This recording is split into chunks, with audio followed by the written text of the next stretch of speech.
Okay. Hello, world of the internet. This is David Dayen, executive editor of the American Prospect, and we are here for our second Prospect Live weekly roundup. This is where we go over some of the big stories of the week and give our readers and listeners a chance to interact with us, ask questions about the week's news.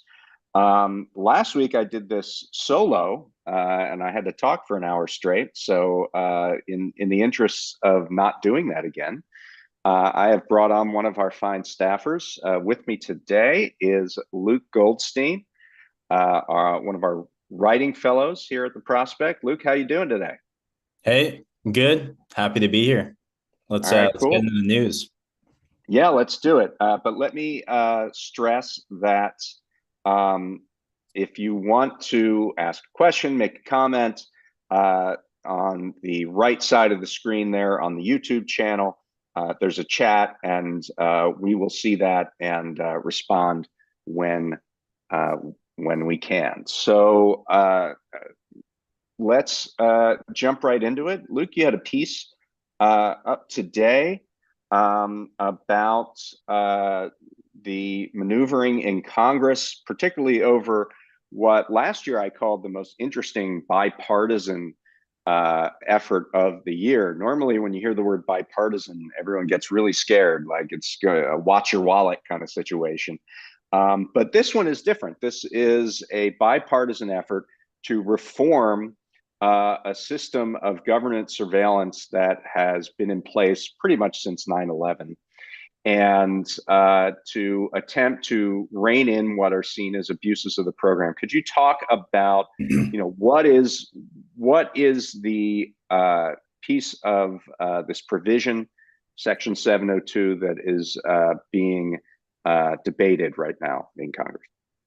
Yeah, so this has been, as you said, this has been a huge epic fight to reform this provision for about a decade now. I'm sure you've covered this quite a few times.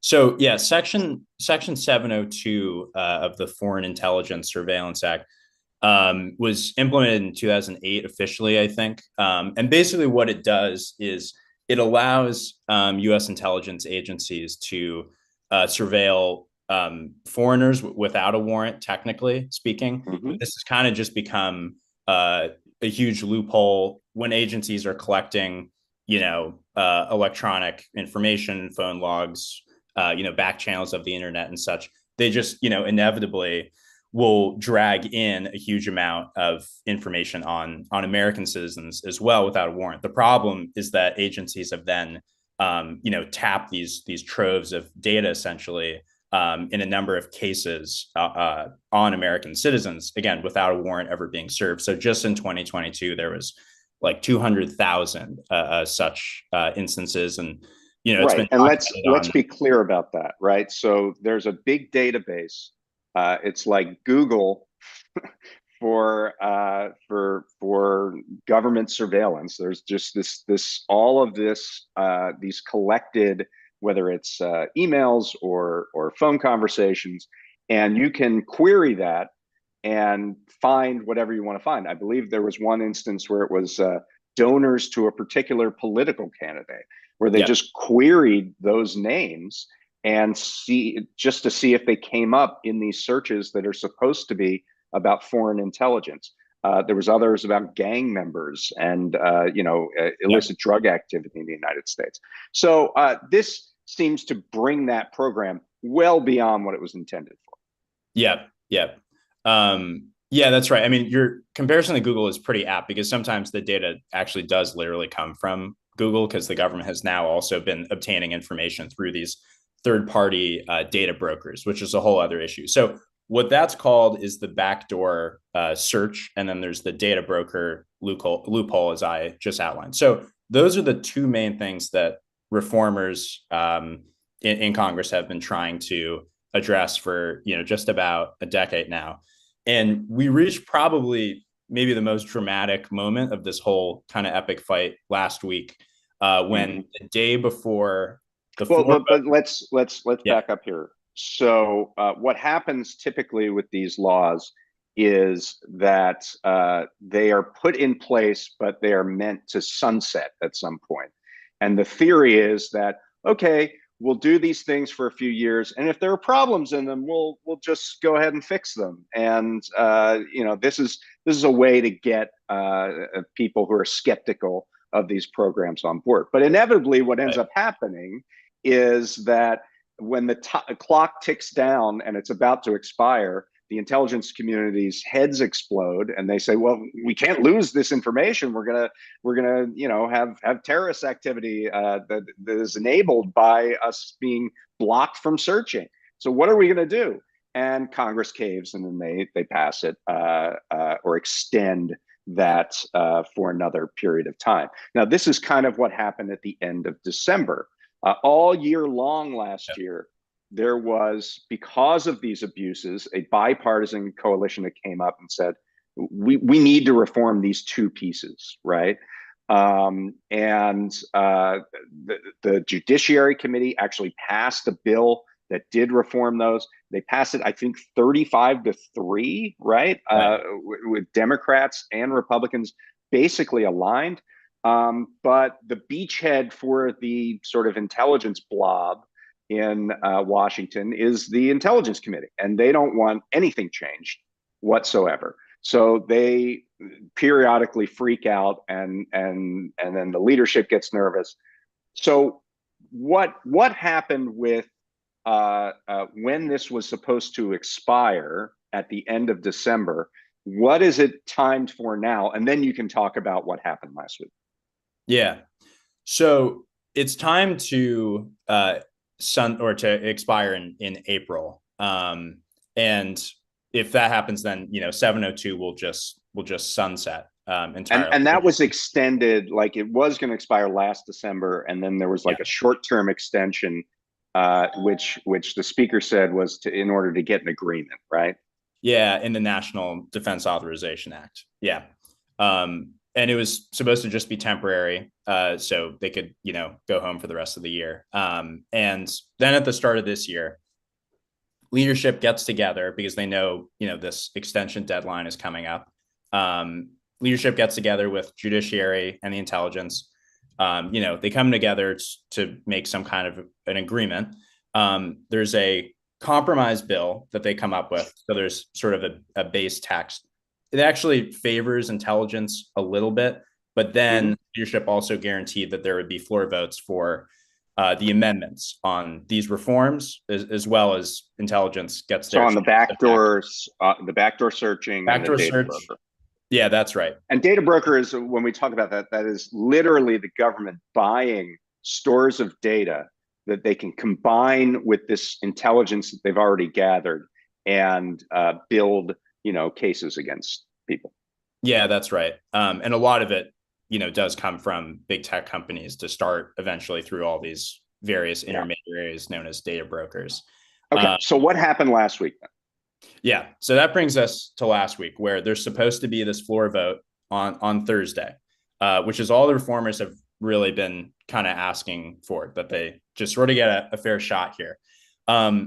So Tuesday night, the Intelligence Committee votes, and it's 23-1 on this vote, to make a intelligence product, as is the term of art here, available for all members on Wednesday, the day before the vote.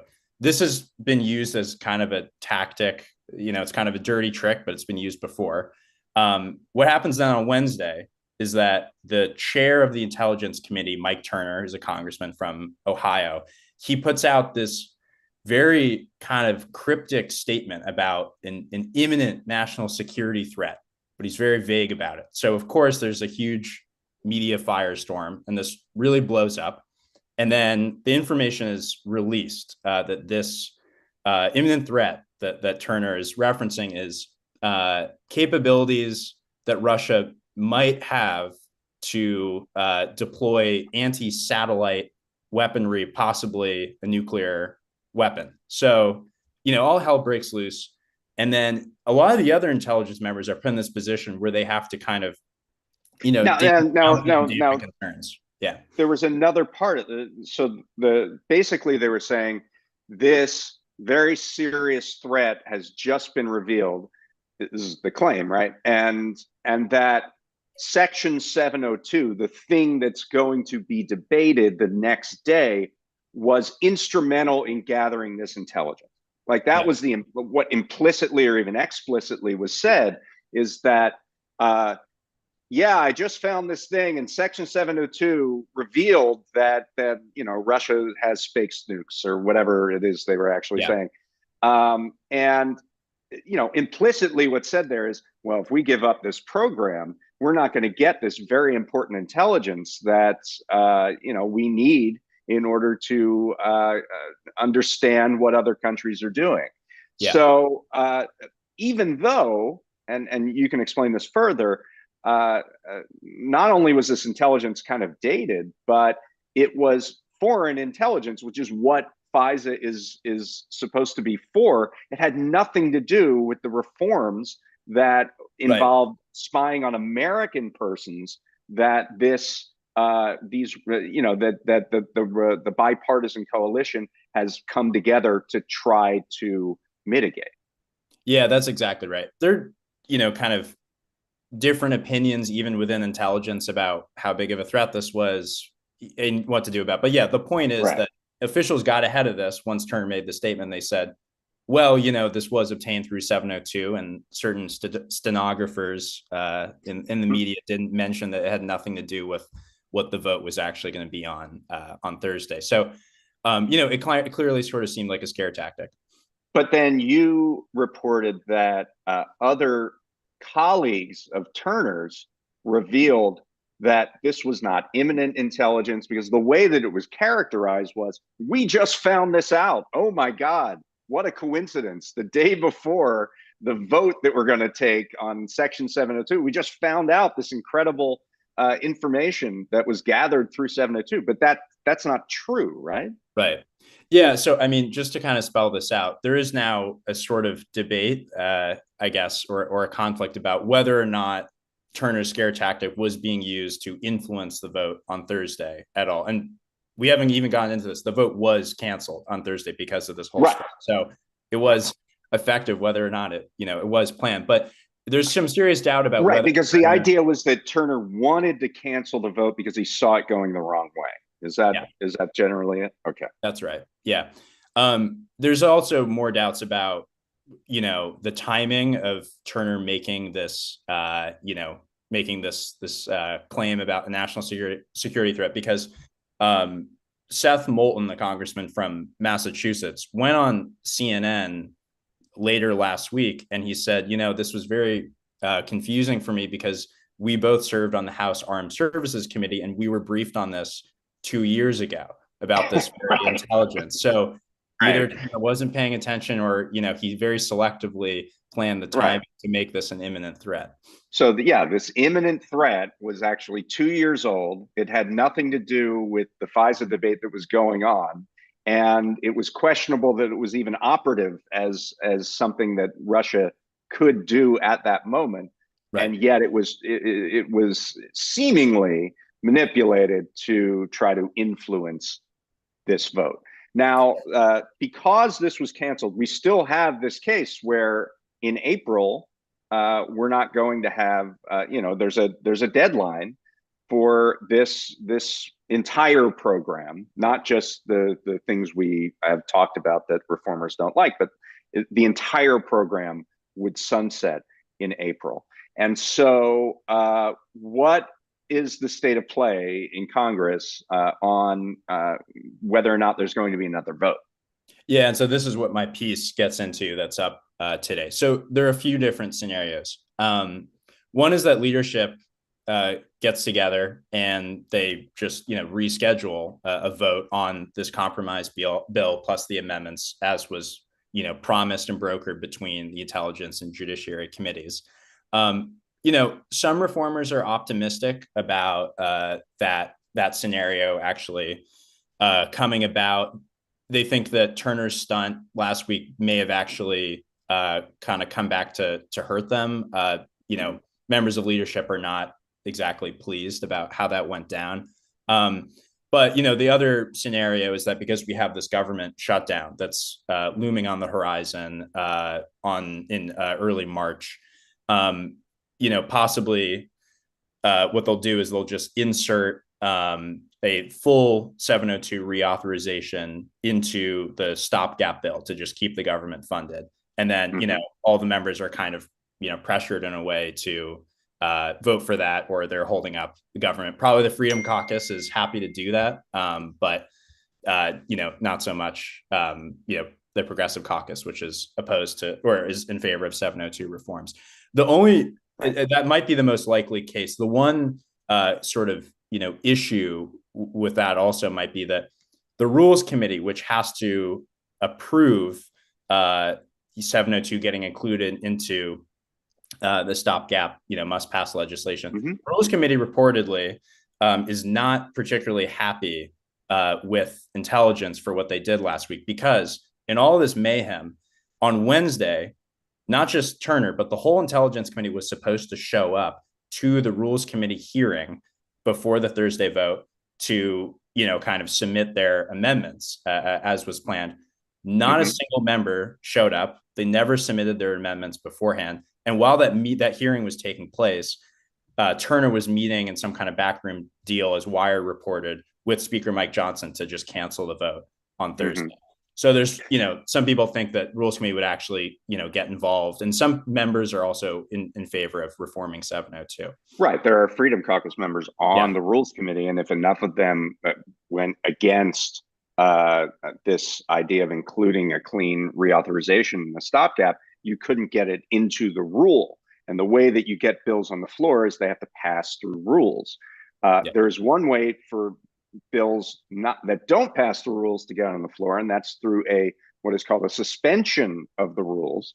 But then you need a 2/3 vote on the floor, and that gives more opportunity for a coalition of Freedom Caucus on the left and skeptics of this particular provision on the right, and the Progressive Caucus on the left to take down the bill. But it would involve a bit of courage on the part of particularly Democrats who would have to risk and threaten the risk people telling them you're threatening the shutdown of the government in your peak of frenzy over trying to stop Section 702 from a clean reauthorization. So that's, I think, it's a question of whether the Progressive Caucus would be willing to do that, right?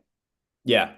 And typically in the past, they just haven't, quite had the stomach for it. But, we'll see what happens this time around. I think people are pretty pissed about the situation. And then the other part of this is that there may not be a must-pass piece of legislation, because there's more talk coming out of the Speaker's office that the talk now that I hear is we want to do a 1-year continuing resolution to fund the government.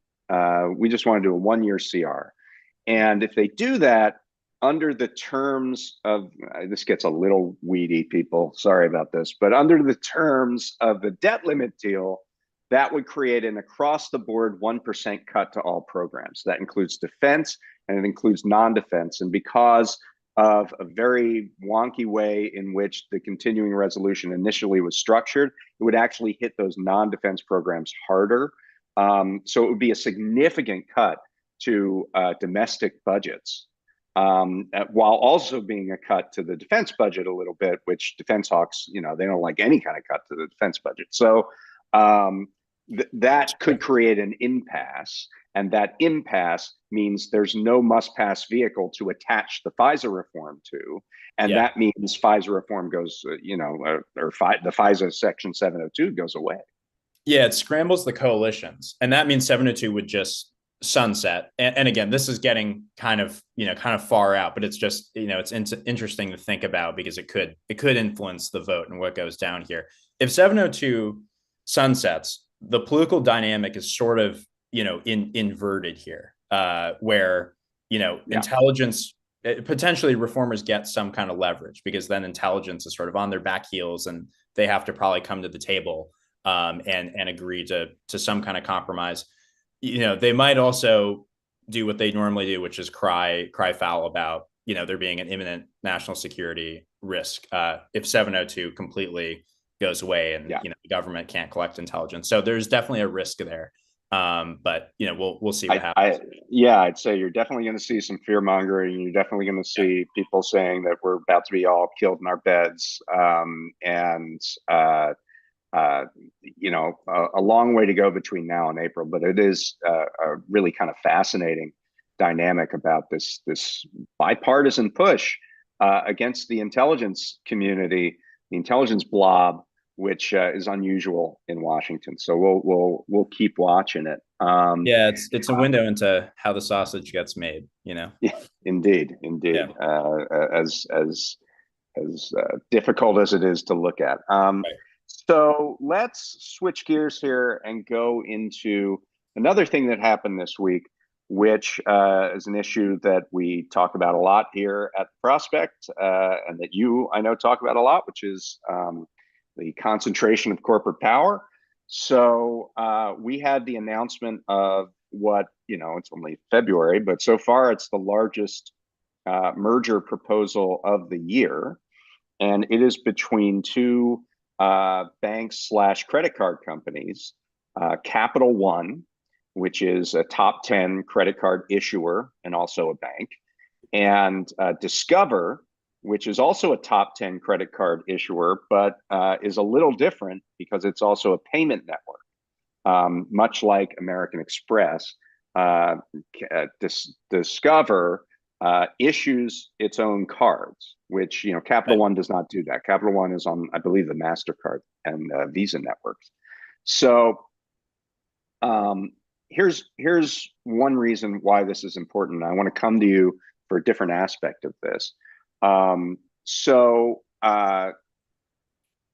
Basically, people or credit card companies make their money in two separate ways, right?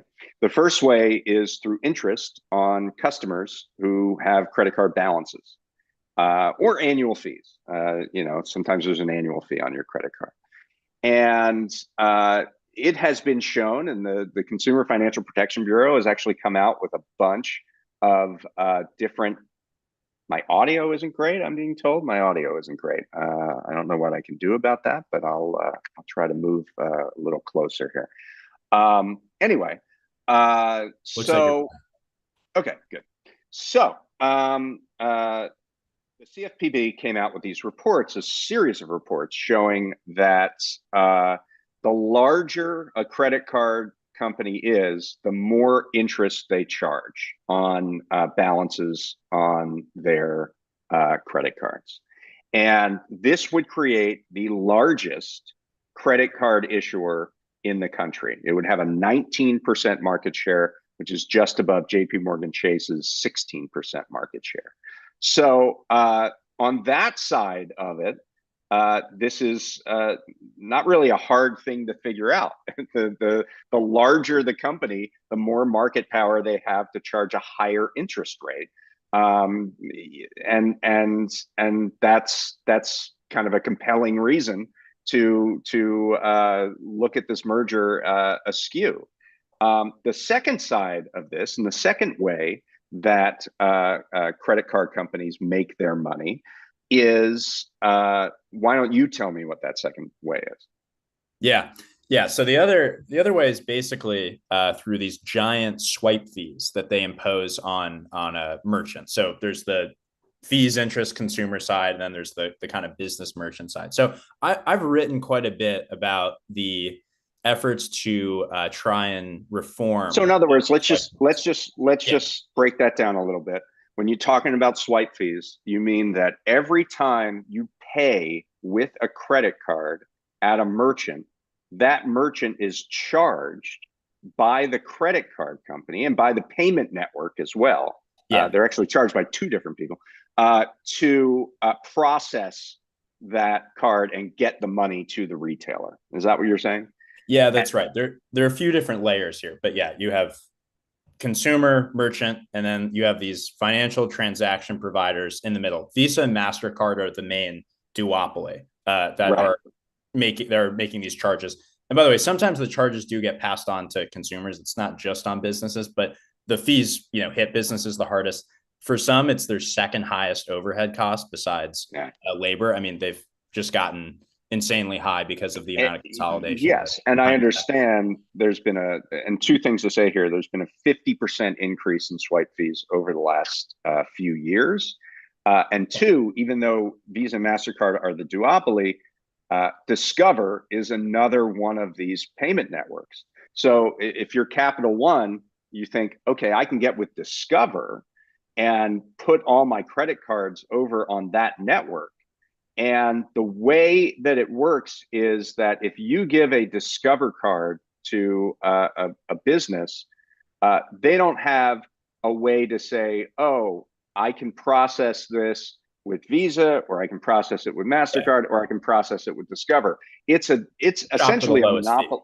Yeah. It's a monopoly. They can't do that. If they get a Discover card, they have to process it through Discover, which means Discover has sort of unlimited ability to charge whatever, well, not whatever they want, and we can talk about that, but to charge a high rate. And the merchant can either agree to that or basically forego the sale, and they're not going to do that. So the credit card companies kind of have the merchants over a barrel here. That's exactly right. And so this is where the context of the whole fight for swipe fee reform comes in. So a lot of the merchant groups believe that one aspect of this merger is Capital One and Discovery are getting together to preemptively consolidate power if this bill, the Credit Card Competition Act, gets passed. And what would that bill do? Yeah, so what the bill does is it would force the transaction providers to basically provide more than two multiple options so that the merchant can actually. So what I was just talking about, if you get the Discover card, you have to process it with Discover. Under this bill, the Credit Card Competition Act, if I give the Discover card to a merchant, they can say, okay, I could either process this with Discover or I could process it with Visa. Yeah. And I'm going to go to the one that gives me the best price. And theoretically, through that competition, swipe fees would go down. That's right. So we have one piece of regulation here, and it's on debit cards. And this is the whole kind of backdrop for this fight. So it's that was in Dodd-Frank. Yeah. Mm-hmm. The Durbin Amendment. Yeah. So what the Durbin Amendment does is exactly what we just laid out here, but it's only for debit cards. And what the Federal Reserve did in implementing this law was, with sort of the urging of American Express, they kind of created this carve out where if you're what's called a third party system, so you are the financial transaction provider, also a card issuer, and you're a card issuer with banks, none of that whole regulation doesn't apply to you. So there's no, which is why American Express actually has higher swipe fees than Visa and MasterCard do. Yeah. But again, it's a situation where merchants have to say, am I going to deny American Express card users the ability to shop in my store and buy goods with their American Express card? Some businesses do that, but not very many, because a lot of people have American Express cards, and even more people would have Discover cards, Capital One Discover cards on the Discover network, if this thing were to go through. And so Capital One would find a way to channel all of their credit cards into this network, and then opt out of whatever legislation's coming down the pike. Exactly, because by purchasing Discovery, they have the three-party system, so they would be exempt.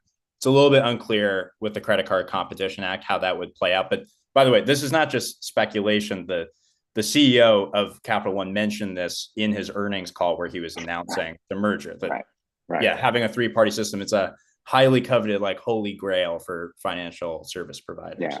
So I'm going to talk a little bit about the political context of this, because I wrote about this at the Prospect this week. The political context is that since the early 2000s, there have been thousands of bank mergers. And a law called the Bank Merger Act basically governs how they're treated. And typically it's the financial regulators, the Federal Reserve, the FDIC, and the Office of the Comptroller of the Currency, who make the determination on whether or not to approve a merger. It depends on how the banks within the transaction are regulated, who's their primary regulator. And they just have not said no to anybody. They basically every bank merger has gone through over the past several years or even decades. In President Biden's competition order in July of 2021, he said one of the provisions in it is that financial regulators have 6 months to come up with a review of the bank merger process, which has not been changed for 30 years or so. And you have to do this in 6 months. So basically by January of 2022. It is now February of 2024. Nothing has been done. 2 weeks ago, OCC came out with something called a policy statement that basically said, we're going to do everything that we already are doing with regard to bank mergers. But if we don't get around to something by a certain amount of time, previously it would automatically be approved, the merger. Now we're not going to automatically approve mergers, but we're not going to do anything else to look at mergers in a particular way and to set certain guidelines and standards for how we're going to approve things. So that is the context. About 6 months ago, Jonathan Kanter, who's the head of the Antitrust Division, gave a speech on the anniversary of a pretty important merger case that involved a bank. It was the Philadelphia National Bank case. And in that case, the financial regulators approved the merger, and then DOJ stepped in and said, no, this violates the antitrust laws, and they won it was a precedent-setting case. And basically what Kanter said 6 months ago is he said, look, if there's a merger that the financial regulators approve and I think it violates the antitrust laws, I'm going to follow the Philadelphia bank precedent and I'm going to step in. And there hasn't really been a merger since that time that would test that proposition. But this one is it. And because it involves a payment network rather than just two banks merging their branches, it gives the Antitrust Division a little more leeway to step in. The Trump Justice Department actually blocked a merger between Visa and a fintech called Plaid. So there is some precedent there. Networks and platforms, if it looks like a tech merger, that's something that the Antitrust Division has a lot of experience with, and they would not necessarily defer to the financial regulators on it. And so I think that, this is an important test, and it could shock the financial regulators into being a little more aggressive, to following the mandate that was set down for them to actually do a review of bank merger policy, and to fend off what would maybe be a very aggressive antitrust division of the Justice Department to take over basically for them. So that's basically the deal here. We have a question in the chat. I will remind you, if you're on YouTube right now watching us, you can go into the chat, ask questions, comments, whatever. So there's a question here from Jordan. He's asked, how did these merchant fees double in a couple of years? What is the rationale? Why did this happen? Luke, I know you've reported on this. Can we talk about, why these merchant fees have skyrocketed a little bit? Yeah. Just to kind of underscore this, it's because Visa and MasterCard they essentially have a duopoly over the financial transaction middlemen between merchants and consumers. So they work with, they are credit cards and other card issuers. So on every transaction, because merchants can't just select between different middlemen providers, they can sort of just jack up these fees. And this has been happening over the last decade, just to be clear, but they've gone up dramatically coming out of the pandemic. Some of it's inflation too. Sure. So, I mean, that may Yeah. be the excuse. We've seen Right. excuseflation happen at a Yeah. lot of places. And, obviously credit cards are starting to see a resurgence, particularly since sort of in the aftermath of the pandemic, now that people's are drawing down some of their savings that they got through stimulus checks and whatnot. We're seeing credit card usage go way up. And so that offers opportunity to credit card companies to increase their fees. And again, there is regulation sort of on the debit card side of this, but not on the credit card side of this. So if you're using a credit card, there's more leeway for the processing network to jack up the price. Yeah. Yeah. That's right. Great. Okay. Well, let's move on. We have about 20 minutes or so, and we have a couple other things that we want to cover. I think at this point I'll go to politics a little bit. One of the very interesting developments that we've seen over the last couple weeks is in the Senate, where Larry Hogan, who at one point was seen as maybe the no labels candidate for president, maybe someone who would challenge Donald Trump in the Republican Party. He was a successful two-term governor of the state of Maryland as a Republican, and was elected with pretty broad majorities, despite that being a very blue state. In a real recruitment coup for the Republicans, he has been recruited to run for U.S. Senate, where there's an open seat because Ben Cardin is retiring. And there are a couple Democrats in that race to replace him. But now they have to contend with Hogan, who is fairly formidable. And I know you've been following this. I know you have a story upcoming on this, but maybe you could preview it a little bit for us and tell us about the new dynamics of this Maryland Senate race. Yeah. The dream of a Hogan mansion, no labels tickets, dead, unfortunately. Sadly, Yeah. on both ends. On both ends. Tough. Yeah. So, right. So, yeah, the announcement, I think, has a few different implications for that race, but it does certainly change the dynamic. I mean, the main one is that if you just look at some of the polling that's come out, I'm going to get there are caveats on this, but Hogan is up at the moment over both David Trone and Angela Also Brooks, who are in the Democratic primary field. And who are they? Yeah. So David Trone is currently a congressman. He was elected in 2018.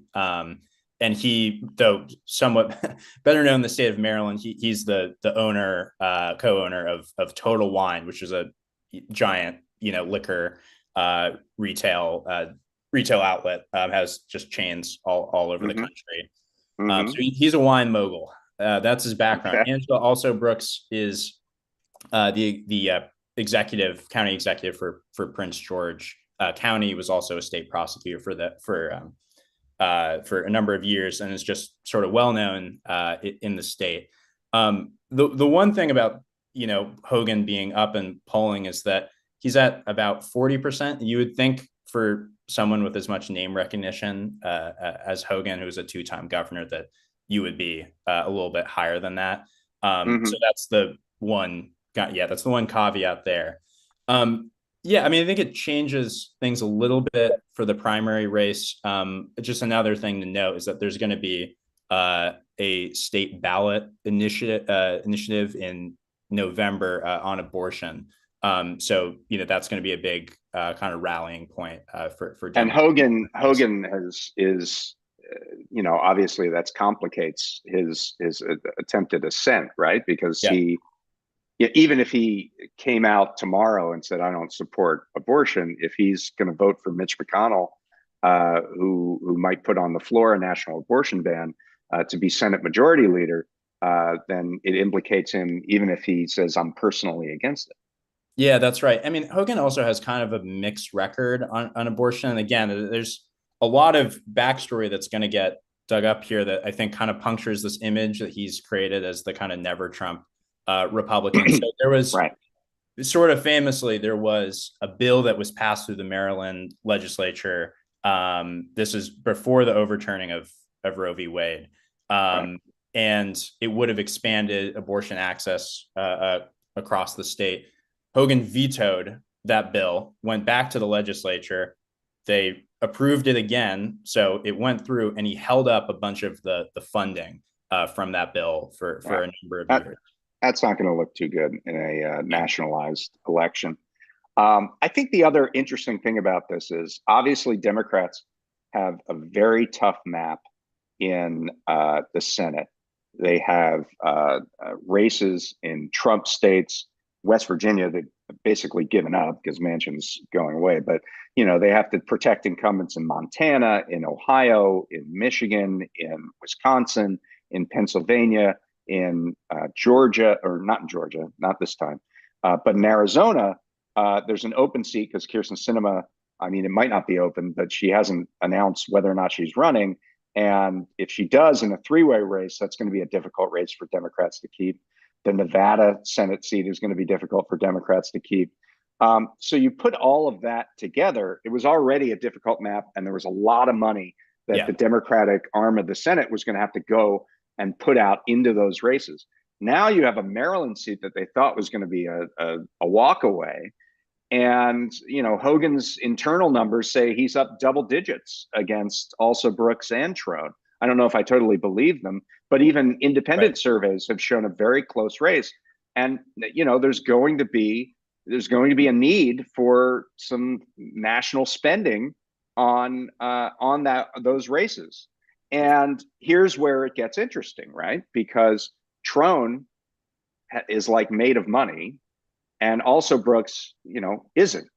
But so you would think like Trone can say, at least behind the scenes, maybe he doesn't say this publicly, I have the ability to fend off Hogan by myself. Whereas if you pick also Brooks, you're going to be straining to cover all the bases everywhere in as Democrats in the Senate. But then Trone said a very interesting thing that you found. Yeah. So maybe talk about that. Yeah, right. So his big calling card is that he's put so far over $30 million into this race of his own fortune. This is paid ads and such mainly. That's what it's going towards. And after Hogan's announcement that he was going to get into the race, Trump sort of put out this statement that I can't keep self-funding my campaign forever, which was sort of a putting out a bat signal to Yeah. Democratic leadership that if I get through this primary, you're going to have to come in and help. And that's sort of the worst case scenario here. Even though Republican governors don't have a great track record in blue states, then running for a Senate campaign, you have to take Hogan seriously. So the Democratic Senate committee is going to have to put a sizable amount of money. It seems, depending on how that primary goes. Right. And so if the thinking from the Democrats was, all right, this is a bad situation, but at least with David Trone, we won't have to spend as much. He's saying, no, you actually will have to spend as much. You will absolutely have to spend as much. Yeah. That kind of evens the race here, like a little bit, especially if you believe this race is probably going to be decided in Baltimore City and Baltimore County, Yeah, that's right. where Hogan denied funding for transportation for a red line in that city. Um, you know, just thinking about this, someone who was like a rich guy from the suburbs might not sound as a great rallying cry to people of Baltimore City and Baltimore County than Angela Also Brooks, a popular and accomplished Black female prosecutor from Prince George's County. So I mean the kind of advantage I think that Trone had, at least in the invisible primary, he just sort of wiped away, which is just kind of weird. But I mean, the polls, because he spent so much money, certainly show Trone with a fairly big lead. Although what's interesting is the endorsement race. There's kind of a split there, right?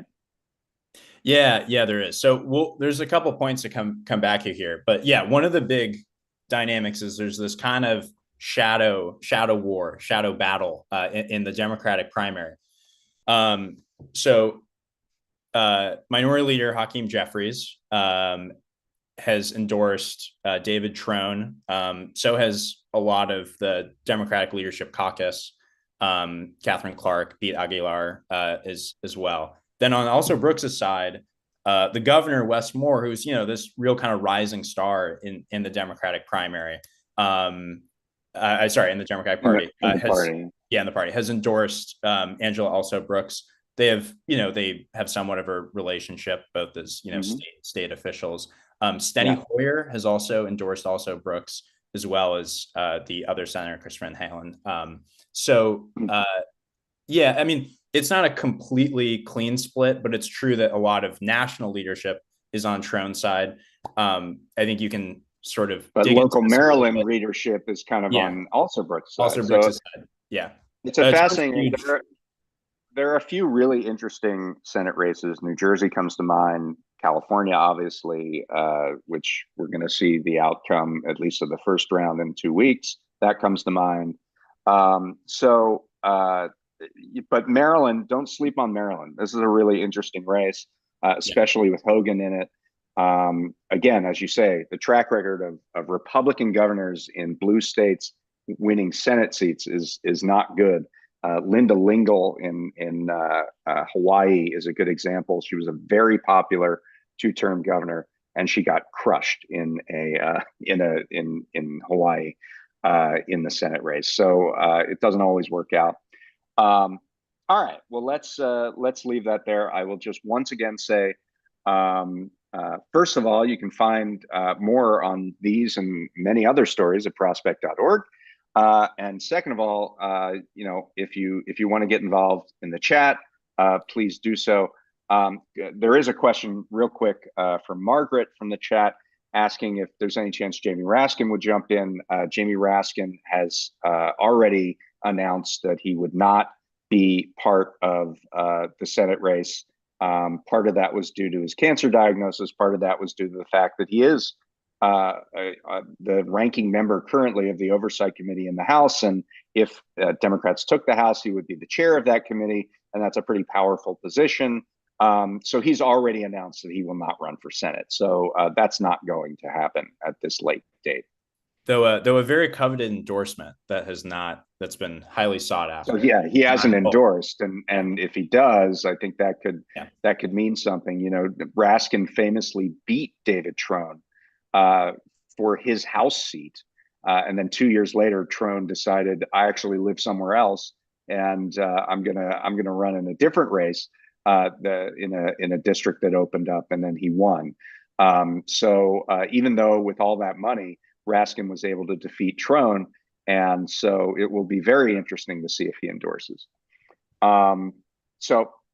Let's move on to our final topic here, which is student loans. So this week, President Biden was just down the street here in Culver City, talking about the latest in a series of debt cancellations that he has undertaken while in office. The interesting thing is that when we talk about debt cancellation and this White House, we think about this mass program that he put together to cancel up to 10,000 or even 20,000 if you had a Pell Grant of everybody's student debt, which would have affected millions and millions and millions of people. And this, of course, went to the Supreme Court because there were lawsuits that conservatives put together, and the Supreme Court blocked that big, what is known as Plan A, from Biden to do mass debt relief. There is now a Plan B going on, which is through the rulemaking process at the Education Department. It would be narrower, but it would still be mass debt relief. But that is being negotiated through what is called negotiated rulemaking, and we won't see that for a while. But completely separate from those two things, the Biden administration has been able to cancel $138 billion of student debt simply by taking programs where debt cancellation was already allowable under the law through laws that go back to the 1960s. Things like if your school closes down, you can get your loans discharged. If you're defrauded by your college because they said we're going to give you a very valuable diploma and it turned out to be worthless, then you can apply to have your loans discharged.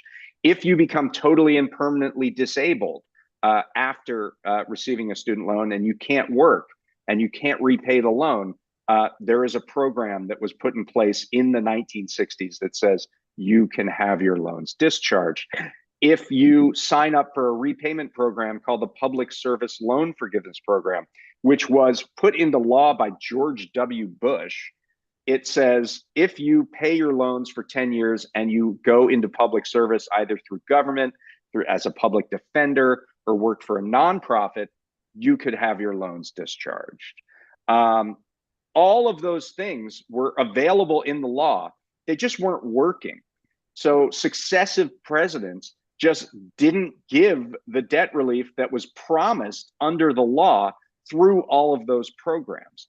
And what Biden's education department has done has just made those work better. Whether it was through servicer errors that say, no, actually, in public service loan forgiveness, you didn't have 10 straight years of payments, or you the definition of your job doesn't meet with the definition of what was covered under the law, or if you had a regular income-driven repayment program, there were often servicer errors that didn't count your account for the number of payments that were needed to make those student loans be dischargeable. Or they were just simply rejected by the successive presidencies and their education departments. All that happened is that Biden was minimally competent in actually allowing the federal government to live up to its promises. And that meant that 4 million people, or nearly 4 million people, got their loans discharged, got their loans forgiven. And so, I mean, I think this is really kind of an interesting moment that shows how much low-hanging fruit, first of all, there is in the student loan program. You mean that just by actually fixing the existing programs that were already there, you could help 4 million people get rid of their loans. Like, that means that this was a really broken system, right? And then the second part of it is that if you look at the national statistics on student loan outstanding balances, the Federal Reserve keeps this. Even though $138 billion have been reduced over the life of the Biden administration, if you look from the beginning of 2021 when he comes in, there's $1.2 trillion outstanding of federal student loans. And today, there's $1.55 trillion outstanding. So the balances went up by 300 billion, even after factoring in the reduction of 138 billion. And that shows that you can do all the debt relief you want, but this system is still one that is periodically increasing the amount of debt burden on people coming out of college, who then have trouble buying houses, buying cars, starting their economic lives because they're burdened with essentially a mortgage when they come out of college. So it argues for a much broader reform than making the programs work and doing piecemeal cancellations. What that is could be the Biden administration's what they call the SAVE program. It's called Saving for a Valuable Education, which is an income-driven repayment, which means that your monthly payment is based on your income. And it's much more generous than it was in the past. There are exemptions such that if you make $30,000 a year, your debt payment will be zero. It forgives the loans, particularly if you borrowed just a smaller amount of money. It forgives that loan over a 10-year period rather than a 20-year period. And so this could be a situation where the numbers involved in outstanding student loan debt are kind of sort of creative fictions, right? Yes, you owe that much money, but you're never going to pay that much money because we're going to, limit your amount of loan balance, or limit your monthly payment to a percentage of your income, and you're never going to get to that point. And we're going to forgive the rest at the end. The problem with this, I'm sorry, I'm engaging in a monologue here. I do want to get your comments, but the problem with this, obviously, is that this means that a college can raise their tuition to whatever degree that they really want, and the government is going to pick that up, and the burden on individuals is going to be lessened, so that there's just more leeway to increase those endlessly. What the way that the government can get around that is to say, we will allow you to participate in this student loan program, but you're going to have to lower your tuition. You're going to have to reduce your administrative load, and you're going to have to channel the money that you get from us into actually teaching kids, rather than building, climbing walls and large gyms and things, and paying thousands of middleman administrators. So there is a way, I think, to make this good value for everybody, in addition to being an investment in America's future. I will stop there, and if you have any comments, I'd love to hear them. Well, David, so I have one question. That where do you think things stand on the Plan B that the Biden administration has come up with for canceling student debt? Or what stage are we at? What do you think the timeline looks like? So there's a fourth round of negotiating that is going on. This negotiated rulemaking, which is unusual because most other agencies don't engage in it, basically brings together stakeholders into a room to put rules together. So that includes the colleges, that includes student advocates, but it includes sort of everybody that touches this regulation. And they get in a room, they haggle it out, which is a different way of going about this, right? I mean, usually there's less of an interactive process in hearing from stakeholders. So that tends to go on for a while, right? Because you get all these people in a room together and they don't agree. So reaching a consensus takes time. I'm not sure that they're going to be able to get that done before the election. Yeah. And even if they did get it done before the election, I think there would be a conservative lawsuit, much like this previous lawsuit, even though it's being attempted under a different set of authorities that, after you go through the rule making, may be more robust and less likely to be challenged. But of course, it's Calvin ball at the Supreme Court. If they want to get rid of something, they'll find a way to get rid of something. What's interesting is that the other stuff that Biden has been doing to cancel student debt has not been challenged at the Supreme Court, largely, by and large. There's one regulation that the Fifth Circuit struck down, or at least put on hold, around what they call borrower defense, which is if you were defrauded. But all that did was it reverted the system back to an old regulation that before the Biden administration updated it on borrower defense. So they're still canceling debt based on student allegations that they were defrauded by their colleges. So that's the thing. Like, the existing programs are on pretty strong legal footing, and you can get a lot done in terms of canceling student debt just by going through that. We are just about out of time. This flew by. Luke Goldstein, writing fellow, thank you so much for coming on the weekly roundup this week. We will be back next week. Question here from Joe. I'll wrap it up with this. Roughly how much student loan debt is interest and not principal? Well, here's the thing. When you talk about student loan balances, it's usually all principal. but of course, interest accrues. So, you have people who had, $50,000 balances when they got out of school, and they've been paying this whole time, and now they have a $75,000 balance because the interest just accrues in there. Now, that was put on pause during the student loan interest pause, during the pandemic, when student loan payments were paused. But that has come back as of last October.